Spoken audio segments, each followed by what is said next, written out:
Oh, really? Well, his brother also just got married on the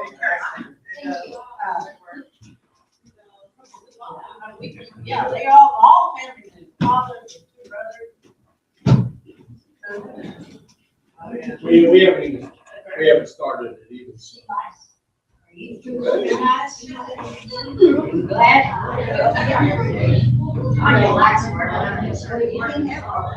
I'm sorry.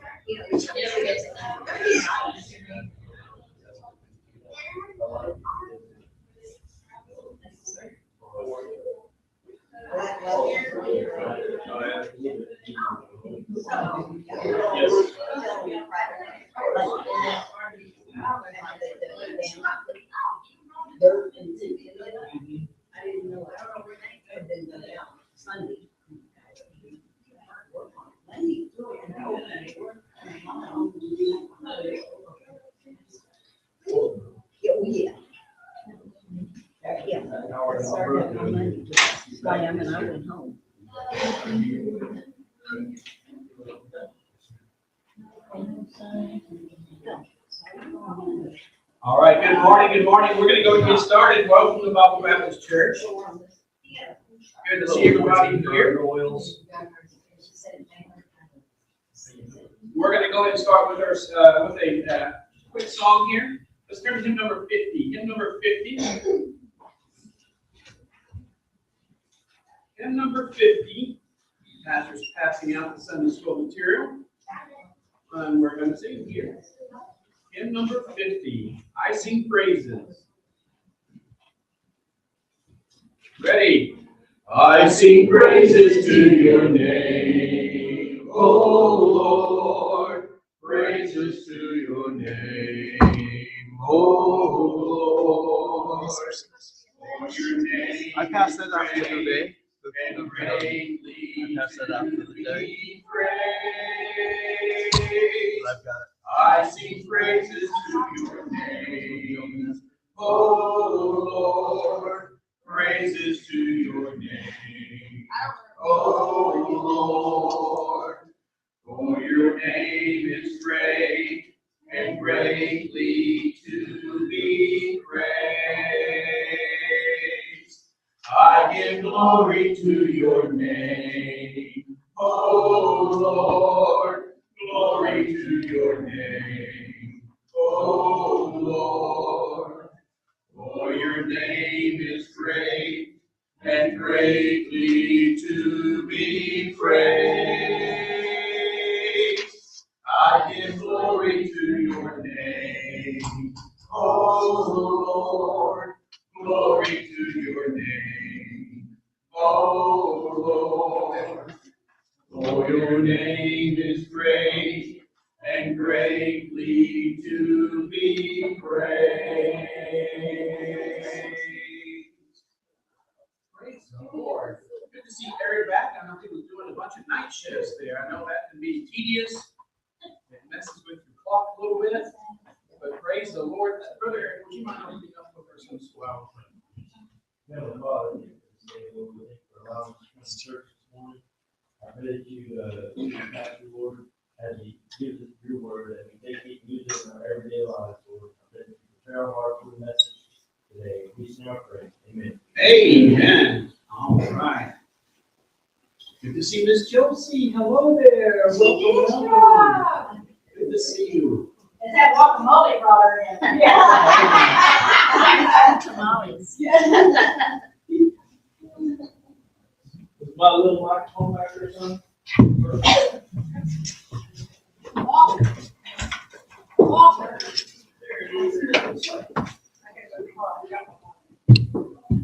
All right, good to see you guys, gals. What an exciting day. Tamale Sunday. You know it's a good day to bring Miss Josie out. Yeah. It's wonderful to see her here today. Amen.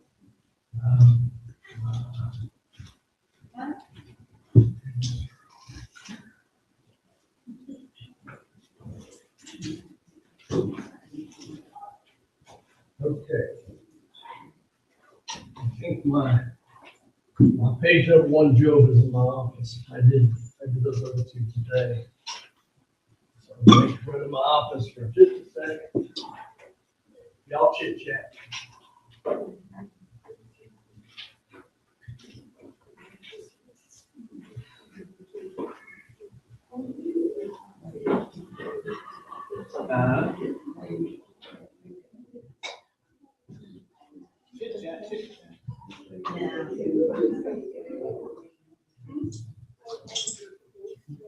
Thanks, if I will try.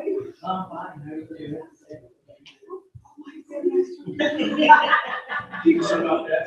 How could you move? You were already moved.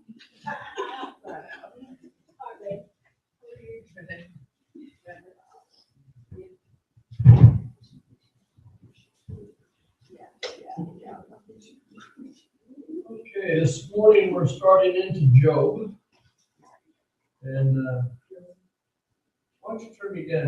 I just feel like I'm a little hot up here. Just a smidgen or two. There you go. That sounds about right. So Job, what do you know about Job? Man, that's wonderful. I'm so glad. Yes, ma'am. He was a righteous man. And depends upon who you talk to, he may have been self-righteous. Just depends upon who you talk to. Anybody else? What do we know about Job? He hated evil. Okay. He lived in the land of Uz. He lived in the land of Uz or Uz. Yes, absolutely right. He also helped people out. He tried to help other people. He was a good guy by any stretch of the imagination.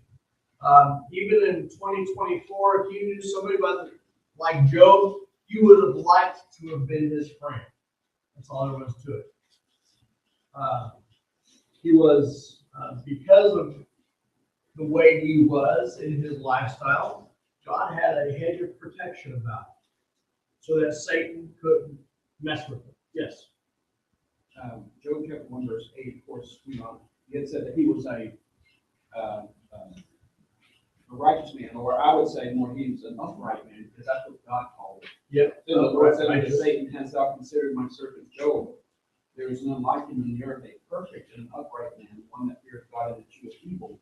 And that's the Lord saying that about Job. Yes. So that's what counts. The Lord is saying that about Job, but and yes, that's what counts. But I still want. What do we know about Job so far? He was very wealthy in land and animals, and he was wealthy as far as children goes. Notice if you read through the Kings, a lot of the kings had lots of children, but they were from many different wives. Okay? Job had 10 children through one wife, and he was considered wealthy because he had a large family. What's one good thing about children when they grow up? Especially back in those days. Yes. Well, they went off and had their own family. Well, sure, they went off and had their own families. But they still were sort of under their parents. They were almost always under their parents to some degree.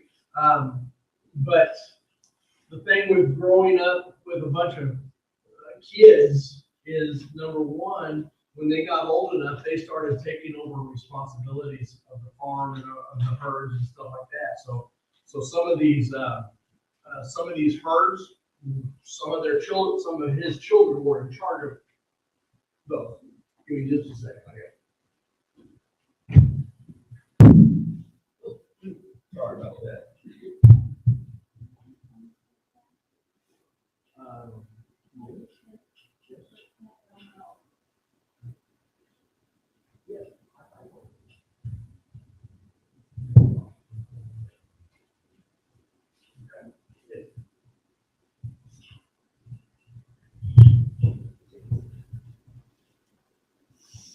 Sorry, folks. So Job was a good man, and his kids were probably more than likely a part of his his staff when it came to running the farm and the animals and all that kind of stuff. And we find out that Job was a righteous man, and he was also, and this is very important in those days, he was the priest of his family.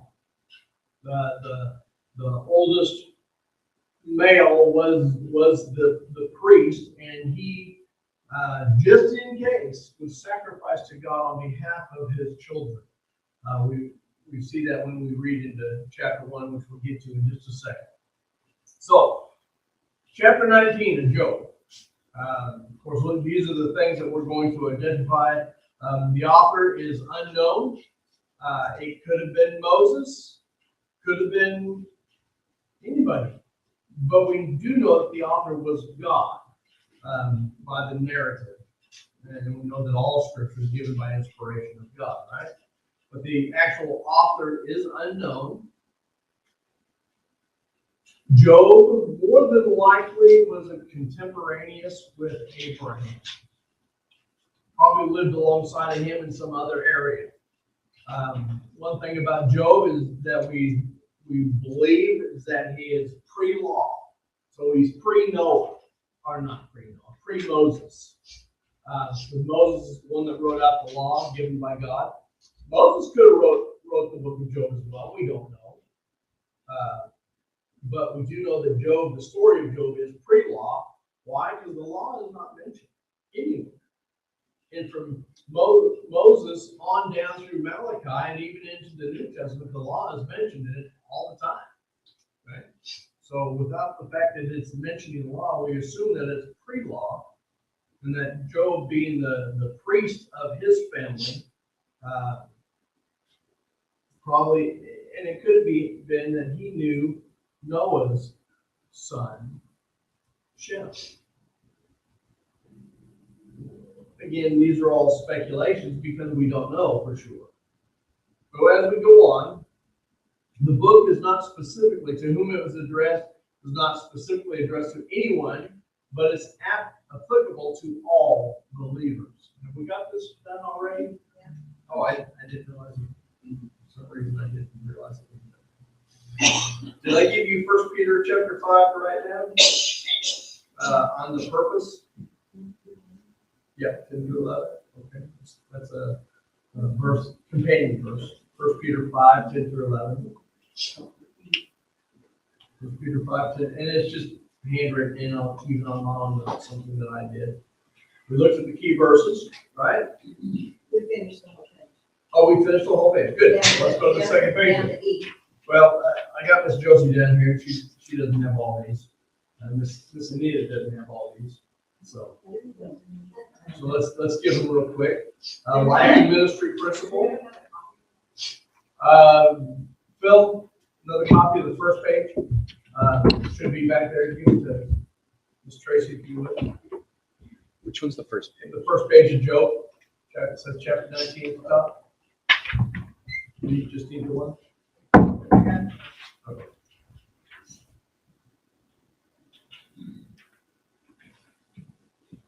So the blank on to whom is to all believers. The purpose, why do the righteous suffer? And I've got 1 Peter 5, 10 through 11 written underneath that. Got the key verses we looked at last week. Life and ministry principle is the spiritual reason behind suffering of the righteous. There is a spiritual reason behind the suffering of the righteous. And suffering, unlike some of our modern quote-unquote Christian people, suffering is not necessarily the evidence of God's displeasure. We have groups up there, and I think we discussed this last week. There are groups out there that say, well, if you're sick, it's because you don't have enough faith. Well, that's a bunch of hogwash. Sorry. That's theologically speaking. Okay. Outline number 1, prologue. Chapters 1 and 2, and 3. Or chapter 2, verse 13. Prologue. We talked about Satan's first appearance and accusation. Understand it was not Satan that brought Job up to God, but God brought Job up to Satan. But what can we discuss about that? Even though God brought up the subject, we discussed the idea that Satan already knew. He had already looked at Job. He had already tried to sift Job, and God wouldn't have it at that particular point. So letter B is Satan's first appearance and accusation. And then Job's trial, where he loses all of his family and all of his goods, but his wife. And then letter D, Satan's second appearance and accusation. This is where Job loses his health and his wife tells him to curse God and die. You know, we give her a bad rap, but understand she lost. She lost everything Job lost. Yeah, the narrative focuses on Job. Can I tell you, it would be a kick in the teeth after going through a lot of trials, a lot of suffering and stuff, and all of a sudden your wife comes up, or if you're a woman and your husband comes up, just curse God and die. You know, we take that as something she's being disrespectful, or they would be disrespectful. But she's lost everything he's lost. She's in grief just like he's in grief. 10 children gone in a day. In one day. I've lost a single child, and can I tell you that's difficult enough? I don't know that I could fathom. I don't know that I could handle 10 children in a day. On top of everything else. Okay? So we go to the second page, and so don't give Mrs. Job too much discredit for her delusion. And of course, Job corrects her, says, shall we not receive proceeds from God, not just the blessings, you know, that kind of a thing. So now we get into Roman numeral number 2. Okay? And this really is a great outline of the rest of the book. Okay? It's in chapter 3, verse number 1. It's the first cycle of speeches. When you outline it like this, it really helps you to put it in your brain with how they go. Okay? So, letter A, Job's first speech. And let's look at that real quick. Chapter 3, verse number 1. Again, there was chapter 3. After what? It's been 7 days. He's been sitting in sackcloth and ashes. Job's friends have come up and they've sat with him as well. And it says that. So after the 7 days, Job opened Job his mouth and cursed the day. And Job spake and said, let the day perish wherein I was born, and the night in which it was said there's a man-child conceived. Let the day be darkness, and let not God regard it from above, neither let the light shine upon it. If you think about it, this is definitely just the absolute despair of his soul speaking during this time. And you know, he speaks for 26 verses. We don't have time to run over all of it. I suggest that you do. I read through the book of Job last week and this week, and it's heart-rending, but understand they're trying to understand what's going on. Job is sitting in a pile of ash. He's not sitting in Sunday school or in church or anything. He's sitting in a pile of ashes in the midst of mourning, and he's trying to figure out why God. And the friends are figuring out why God, and they all come up with their own opinion. So each time we see somebody else starting to speak, it's them speaking their opinion of Job or their opinion of God. Okay? So, letter B, Eliphaz. Eliphaaz. is Eliphaz's speech.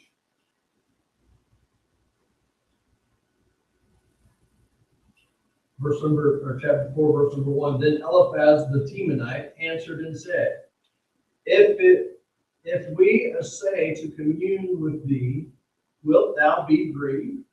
At least he asked, listen, would you allow me to speak to you? Is it going to grieve you if I speak to you? At least he's coming, and he does. He has a heart of compassion for Job, it seems like.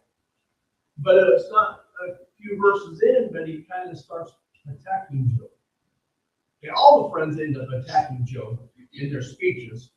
And they accuse Job, sometimes falsely, about his lifestyle. Maybe he's a hypocrite, or he's this, or he's that, or whatever. So Eliphaz's speech starts in verse number 1, chapter 4. And he speaks for 2 full chapters. Letter C is Job's reply to that speech. And then letter D is Bildad. Now, the joke is made that Bildad is the shortest man in the Bible because Bildad the Shuhite. High as your shoe. Okay. Now, I don't know if those are loafers or if those are Crocs. I don't know what kind of a shoe he's talking about. He's Bildad the Shuhite. Okay. He begins speaking in verse number 8. And then Job replies in chapter number 9. Letter 8, Job's reply. So you got Eliphaz, Job, Bildad, Job, and then you got another friend, Zophar, in chapter 11. And then Job replies to him. Okay. What was the very top one? The first cycle, the Roman numeral 2, is the first cycle.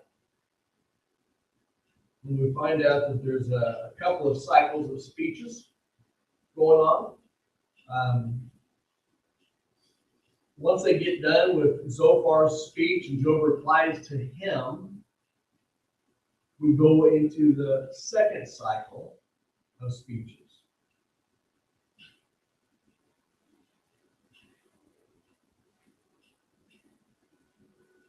The second, Roman numeral 3, is the second cycle of speeches in chapter 15.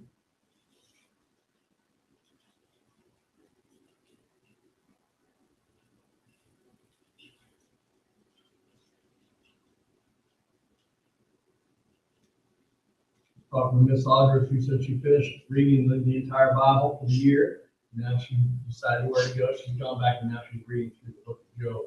So what I would do, Miss Audrey, is I would have these laying out right beside you when you're reading the Bible, when you're reading Job, and just make notes on outside the outline that we have. Just make notes on each chapter. Who's saying what are they saying, and that'll help solidify the thing. So Roman numeral 3 is the second. Eliphaz is speaking. Job's reply to Eliphaz.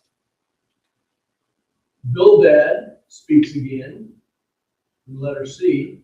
So we got Job's reply in letter B, Bildad's speech in letter C, Job's reply letter D, and then Zophar, or Zophar, Zophar, apostrophe S. Zophar's speech, and then Job's reply. Let's look at a couple of those. Let's look at 15, verse 1. See what he has to say. Then answered Eliphaz the Temanite and said, should a wise man utter vain knowledge and fill his belly with the east wind? Should he reason with unprofitable talk, or with speeches wherewith he can do no good? Yea, thou castest afar off and restrainest prayer before God.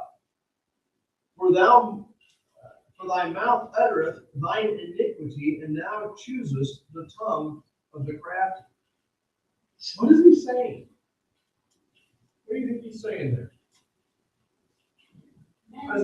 I say you got both arms up? He's doing it. Okay. You know how people do when you're talking that. Yeah, he's talking, but he's not meaning it. Actually, And he's telling Job that. he's telling Job that you're not talking straight.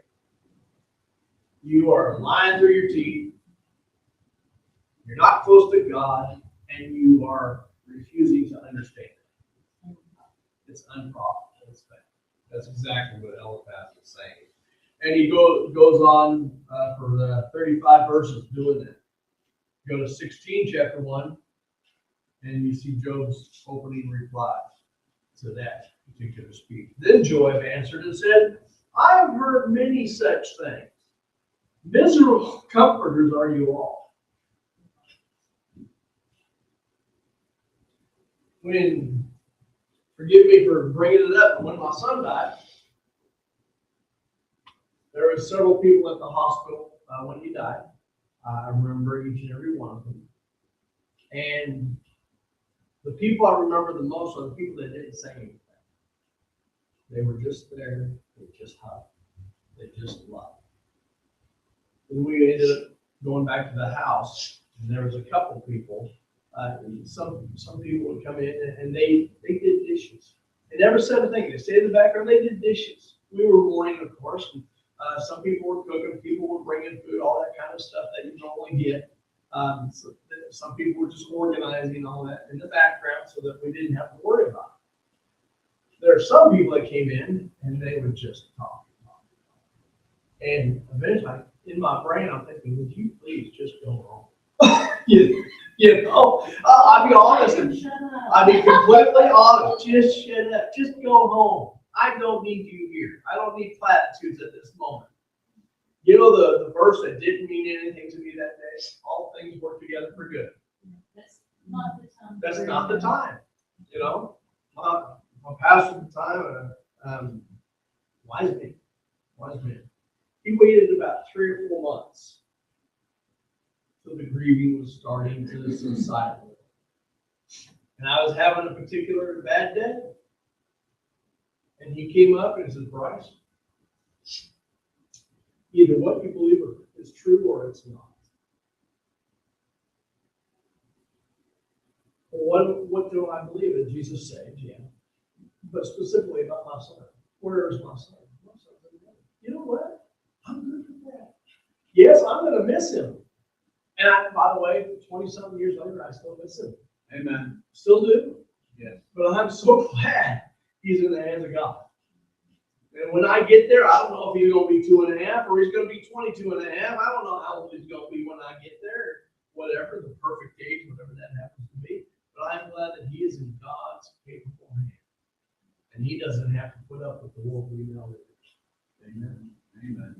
There's a book that our pastor's mentioned directed us 2 years ago, and it's called Well-Intentioned Dragons. And the purpose of the book is to let people in ministry know that people mean well. Yeah. But a lot of times it's like fire-breathing dragons. They're saying the wrong things, doing the wrong things. Yeah. Their intentions are good. Yeah, their intentions are to comfort. But they say I've done that preaching. You know, we bury somebody in the next service or two, I'll mention it.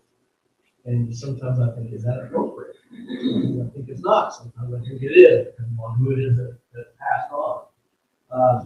And I'm sure that I've said some things and looking back at, you know, good intentions, but you know what? That's statements. You know, that kind of a thing. Anybody else before we move on there? I have a question about, Okay. what was C? What was C on letter 3? Yeah. C is Bildad's Okay. speech. This kind of a recurring theme is Eliphaz's speech, Job's reply, Bildad's speech, Job's reply, Zophar's speech, Job's reply, Second one is Eliphaz speech, Job's reply. Bildad speech, Job's reply. But now we go to Zophar, right? And Zophar has a speech in verse number 1. So Joab replies, "You are miserable comforters," in chapter 16. And he goes on for 2 chapters on this, on his speech. And then answered Bildad, verse number 8, or chapter number 18. Then answered Bildad the Shuhite, and said, "How long will it be ere ye make an end of words? Mark, and afterwards we will speak." In other words, shut up, Joe. You don't know what you're talking about. You know. When you're done talking, then we'll talk. So, letter C is Bildad, Job's reply. Zophar's speech, letter E, and Job's reply to that. Now, in chapter 19, verse number 24 is one of the key verses that we acknowledged here.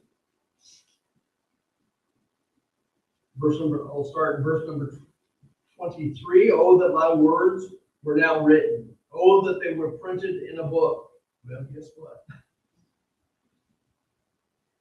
"That they were graven with an iron pen and lead in the rock forever. For I know that my Redeemer liveth, and that he shall stand at the latter day upon the earth. And though after my skin worms destroy this body, yet in my flesh I shall see God." That's amazing that he knows that. Where does he know that from? Possibly all the way down from Adam and Eve through Enoch into Noah. Again, we don't know where Joab lies. Is he pre-flood or post-flood? We don't know. The Bible doesn't give us a time frame for this. So understand that he says, "Though my skin worms eat this body, yet I shall stand in the latter day upon the earth." Now, take that for what it is. He's not prophesying, he's just telling what he knows. But in fact, it is prophesying. So let's take that and apply it to us. When the time comes that we die and lay in the ground, and after our bodies are decayed in the coffin or whatever, we will stand upon this earth in the latter days. When is that? When is that?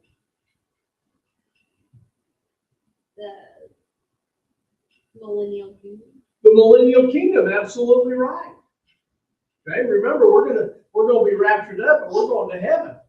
And then 7 years later, because we don't know when the tribulation starts after the rapture.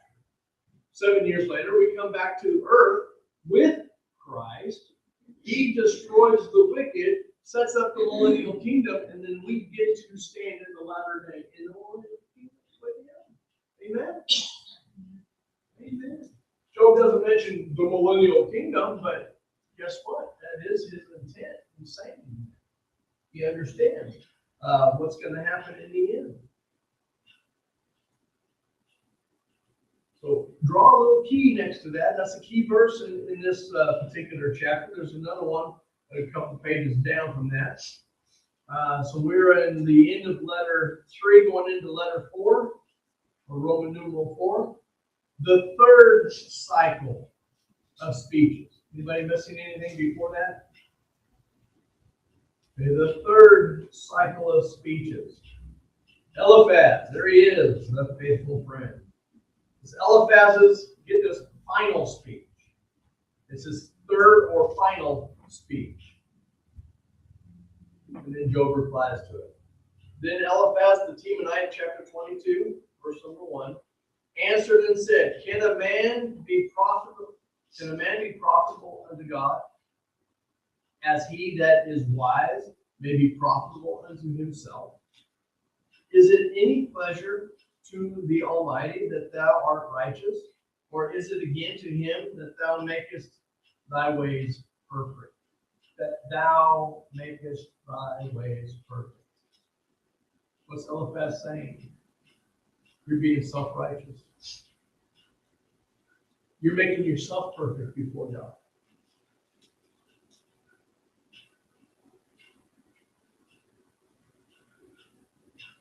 You ever know people that are, and I hate the term, holier than thou?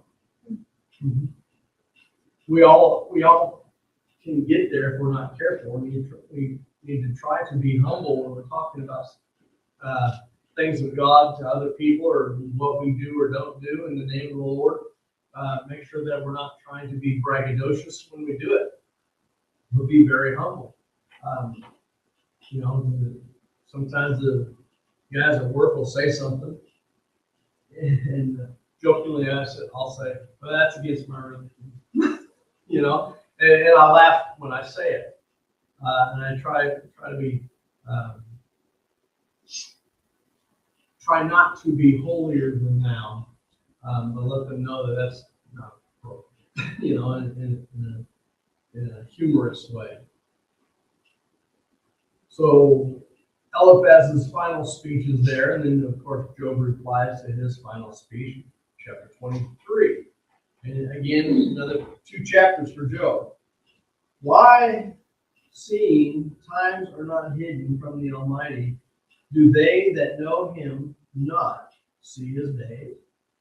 Some remove the landmarks. They violently take away flocks and feed thereof. They drive away the ass and the fatherless. They take the widow's ox for a pledge. They turn the needy out of the way. And this is what Job is answering to Zophar's last speech. No, Eliphaz's last speech. Letter C is Bildad's final speech, and in chapter 26, Job's reply to Bildad.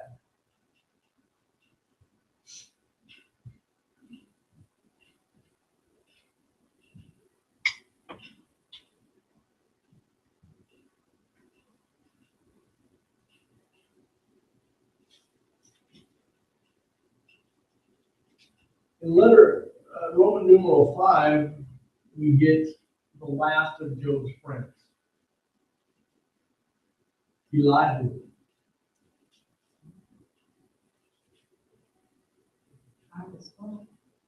Elihu, Elihu, apostrophe S. Job actually had 4 friends sitting there. There's Eliphaz, Bildad, Zophar, and Elihu, which was actually, he's kind of a smart guy. He's the youngest of them all, and he sits back and he's listening. That's all he's doing is listening.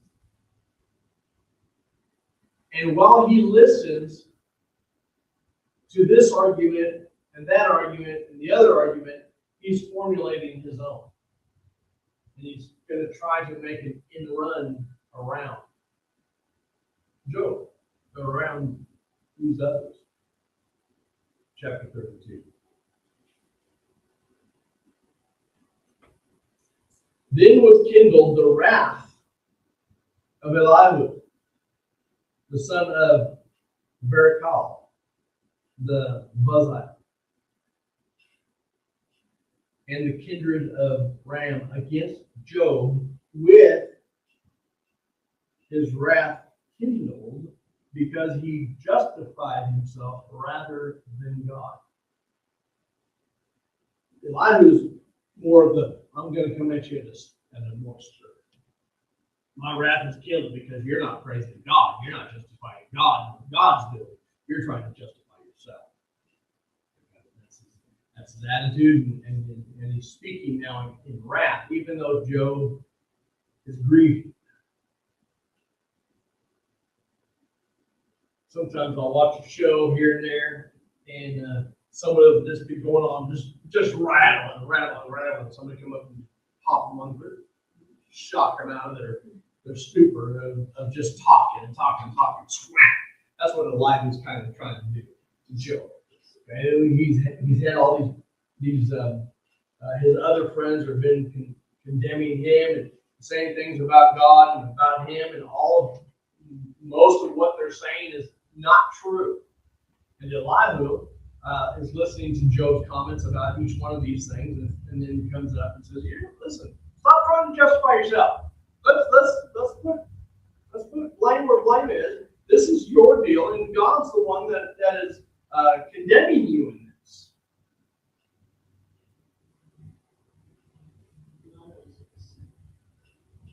Yeah, this is the guy that's heavy on law, heavy on judgment and light on grace. That's his problem here. So the first speech is in 32, and he goes through chapter 33. And then immediately has a second speech and a third speech. He doesn't give Job time to answer. Okay? Furthermore, Elihu, chapter 34, answered and said, "Hear my words, O ye wise men, and give ear unto me, ye that have knowledge. For the ear trieth words as the mouth tasteth meat." Isn't that not true? The ear trieth words as the mouth tastes meat. You could put on a blindfold and give somebody a piece of steak, they're going to know immediately it's steak. They're going to know immediately maybe it's broiled fish or it's this or that. So the mouth tries taste, and they can figure things out. But the ear hears words and makes judgment as soon as they hear them. Some people, they hear the words that are coming out of your mouth, and their whole goal is to defeat your words. So they're making an argument about what you're saying as you're saying it, instead of really listening to what you're saying. You ever been there? You ever had somebody do that to you? You're in a debate, or you're in this or that, and the whole thing is about trying to win the argument. It's not about trying to help. That's Elihu. Elihu is trying to win the argument. Right? So, letter C is his third speech. In chapter 35, we won't necessarily go there. And then a fourth speech. Look at that. He's not giving Job really time to answer, which is interesting. So after Job's last friend speaks up, then we have the fun part of the chapter, the fun part of the book, God's answer. God answers. And God doesn't really worry about the other guys. God's worrying about Job and how Job's going to come through this. So God answers in chapter 38, verse number 1. Then the Lord answered Job out of the whirlwind and said, "Who is this that darkeneth counsel by words without knowledge?" Wow. God is speaking out of the whirlwind. Job hears it, the friends hear it, and he says, "Who is speaking? Who is this that darkeneth counsel by words and without knowledge?" What does it mean to darken counsel? Y'all are just quiet this morning. I don't like it when you're quiet. What does it mean to darken counsel? Not say the right thing? Yeah, absolutely. That's true. You're not saying things truthfully. And you may not be saying them in the right way, with the right attitude. You darken counsel. You're dimming the light, if you will. Right? And he's talking to Job specifically, but the friends are sitting right there. Who is this that darkeneth counsel by words without knowledge? Gird up now thy loins like a man, and I will demand of thee, and answer thou me. What first off, before we get into this, what is it that Job has been doing for the last 7, 8 days? Remember, this is 7 or 8 days since he got the boys, not since the kids died. Kid may have died a month before. I don't know. We're not 100% sure of what that time frame is. Yes, ma'am. Well, he took a potsherd and he's cleaning the boys, trying to lance them. Mollify it, yes. Okay. That's what he's doing physically. But what is he doing mentally and spiritually? Because that's really where the heart of the book is, mentally. He's grieving, feeling sorry for himself. Absolutely. Okay? Absolutely. And we're not, we have to keep it in the realm of, yes, he's still grieving. He's feeling sorry for himself. Don't you feel sorry for yourself when things start going bad? Yeah, we all do, don't we? Okay? So, gird up now your loins like a man, for I will determine or demand of thee, and answer thou me. God literally demands an answer from Job, and that's one of these things. Look at number 1. God's questions from Job from the realm of creation. It's from the realm of creation. He answers them out of the whirlwind. Where wast thou when I laid the foundations of the earth? Declare if thou hast understanding. So where was Job when God made the foundations of the earth? Genesis chapter 1. Where was Job? Do what? He wasn't even alive yet. He wasn't alive. Where was he? He was in the mind of God. Absolutely. Was he even a twinkle in Daddy's eye? Who knows? Daddy wasn't even alive when God did that, right? Well, yeah, God knows everything that's going to happen. Absolutely. But what is in Job's mind? God is saying, Job, where were you when I did this? And Job's going like, I guess I wasn't quite there, was I? Okay. When I laid the cornerstone there, verse number 6, verse number 7, when the morning stars sang together and all the sons of God shouted for joy. When was that? The sons of God here are the angels. Okay? The stars sang together. Did you know? I've learned this over the years, but stars give off radio waves. And every star gives off its own radio wave. Different frequencies, every single one of them. And you can, they've done this not with the Hubble telescope, but they've set satellites up and they can turn around and you can listen to the drone of the universe. And it has a sound to it. According to some people, in creation there was a canopy around the earth, and that canopy would absorb the sound of the universe and literally sing and make a song on the earth with its sound wave. That's what some people believe. But each and every star has its own radio wave, very distinct from this one next to it, so to speak. So when the stars sang, when God created them, they began to sing, and the angels are created, and they immediately begin to praise God. Okay? They shouted for joy. What were they shouting for joy of? The creation. Or who shut up the sea with the doors when it breaks forth, as it had issue out of the womb? Remember the seas?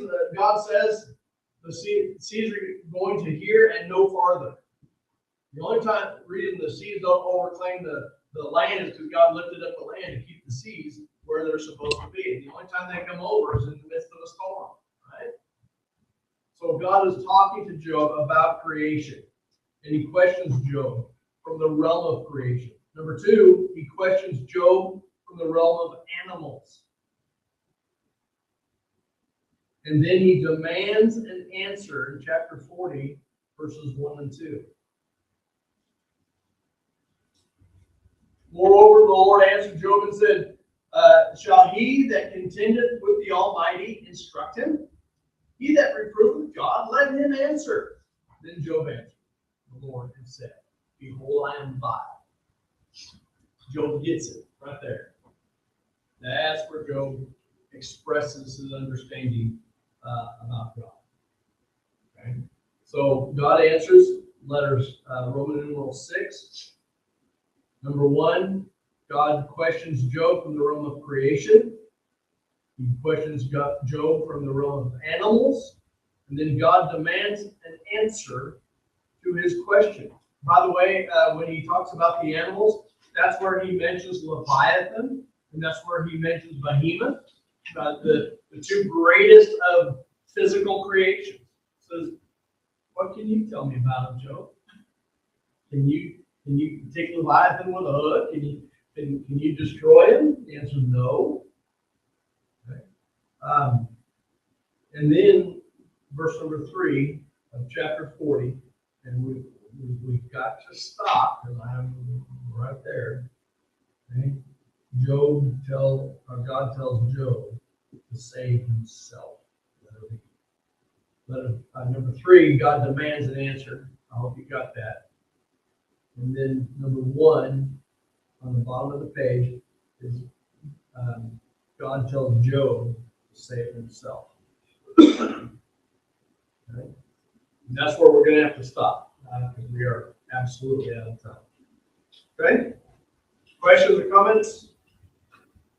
Again, an overview. Take these home, read through the book of Job this week, and make notes on these for yourself, and then bring them back, and we can discuss some of this if you need to. Okay? Father, thank you for the day. God, give us grace as we go into the